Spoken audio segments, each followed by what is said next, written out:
Hi everyone and welcome back. I'm Miguel Alfonso Mendez, and in this video we will talk about the theory of constrained radial basis functions for regression and for solving PDEs. This is the first of the 5 videos in the mini course which we have prepared to cover the theoretical background of our code SPICY. As for all the lectures and videos, you will find the slides in the comment below. So what we want to do in SPICY essentially is to approximate a function, and we will do that using a linear combination of basis functions. This means that our approximation is defined by a set of weights, which we can collect in a weight vector. Each weight tells us how important a certain element of the basis is, so if it is very large, then the associated basis is very present in that location. Each element of the basis is identified by a collocation point that tells us where the function is, and a shape factor that tells us how large it is. These bases are said to be radial because they only depend on a scalar, which is the norm of the distance between the general location x and the basis collocation point x star. In SPICY we use two kinds of RBFs, but keep in mind that there are others, and most probably others will follow in future implementation. The first option that you have is that of Gaussian's RBF. The second options are what we call the C4 bases. C4 because they have continuous derivatives up to the fourth derivative. If you plot these two functions, you will see that their shape are very similar, but the key difference is that the first has an infinite support while the second has finite support. By support, I mean the region in Rn where these functions are not zeros. The Gaussians are never exactly zero, that's why they have an infinite support, while the C4 are exactly zero after a certain distance. We will come back on how we define the collocation point and the shape factor of these RBFs at the end of the mini course. But for the moment and for the next 3 videos, just imagine that these are given and our only concern is how to find DWs. The main interest in the RBF expansions is that the prediction of our approximation is linearly linked to the weights. And that is the main difference with respect to, for example, artificial neural networks. If you are into machine learning, you can picture this expansion as a one-layer network in which the activation functions are the radial basis functions. The linearity with respect to the weights implies that we can make predictions on any set of NP points via a matrix multiplication. Here, the matrix involved is denoted as phi of x and collects the set of bases evaluated at the NP point.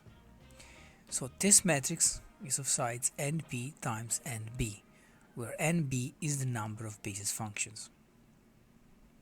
Now, since we define the bases from their location and shape, and these are given for us at the moment, this matrix is also given, and we can make predictions once we know the weights. Finding these weights is what we call the training of the RBF model in the machine learning language. As for all regression problems, this means solving an optimization to minimize or maximize a function. In SPICY, when we say training, we are usually tackling two kinds of problems. The first kind of problem is classic regression.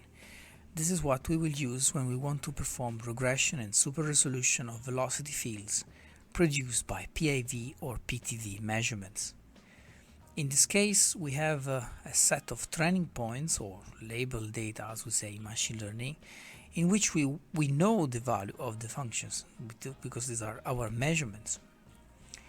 And then we can set up a cost function or loss function, which is typically the L2 norm or mean square error in the prediction on the training points. Now the weights are the ones that minimize this loss. And of course, We could be more creative and define other loss functions such as weighted functions, typically weighted L2 norms, which is usually the case in classic variational simulation, or piecewise functions, which is usually the case in support vector machine regression. But we will not do that. In SPICY we keep the L2 norm because this simplifies a lot the numerics. In particular, we can show easily, you can easily see that this cost function is quadratic on the weights W if the matrix phi is full rank, and we will do our best to ensure that that will be the case. The second kind of problem is that of solving partial differential equations, or PDEs. This is what we will use when you compute pressure fields from our velocity measurements. In this case we have the differential operator L, which is acting on the function that we want to learn.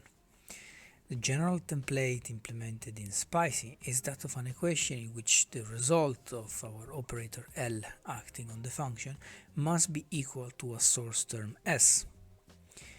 Currently in SPICY we have only one PDE template implemented, but we plan to add others in the future. The PDE, of course, on which we are mostly interested is the well-known Poisson equation, in which case L is the Laplace operator. That's the sum of second derivatives of our function. In 2D it reads like this. Now in this second kind of problems, the source term, S on the right hand side, will act as our target for the training. And so we can still define a cost function, a loss function, that tells us how well our approximation is solving the PDE. So in this case, we'll take the L2 norm of the residuals. And the interesting thing here is that if we have a linear PDE, since our function approximator is linear with respect to the weights, we will end up having the same quadratic problem and the same kind of structure which we have seen for the problem number 1. And this will let us use the same numerical method for both problems. Now in the next videos we are going to see how to include penalties and constraints.